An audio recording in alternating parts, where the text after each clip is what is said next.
Hello வணக்கம் ways. நம்ம இன்றைக்கி பார்த்தீங்கன்னா வாழைப்பூ வாங்கியிருக்கோம். எப்படி சுத்தம் பண்ணுறது உங்களுக்கு காமிச்சிடலாம். உங்களுக்கு பாருங்கள், இந்த மாதிரி வந்து ஃபுல்லாக ரிமூவ் பண்ணி எடுத்துக்கங்க.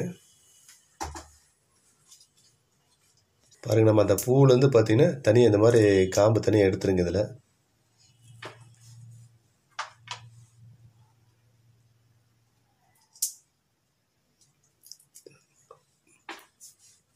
வந்து பூரெல்லாம் ரிமூவ் பண்ணி எடுத்து வச்சுக்கோங்க.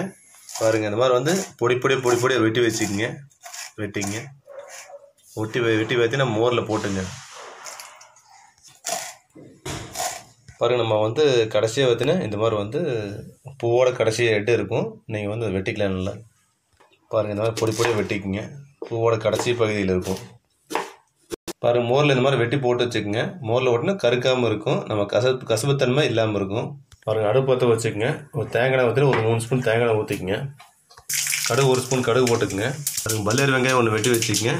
பச்சை மிளகா கொஞ்சம் வெட்டி வச்சுங்க. கருவேப்பிலை கொஞ்சம் வெட்டி வச்சுங்க. கொத்தமல்லி கொஞ்சம் வெட்டி வச்சுக்கோங்க. அப்படியே போட்டு எல்லாத்தையும் தாளிச்சிருங்க. பூண்டும் கொஞ்சமாக எடுத்துக்கங்க. இந்த மாதிரி வந்து இது பண்ணிக்கங்க. மிக்ஸி ஜாரில் அடித்து வச்சுக்கோங்க.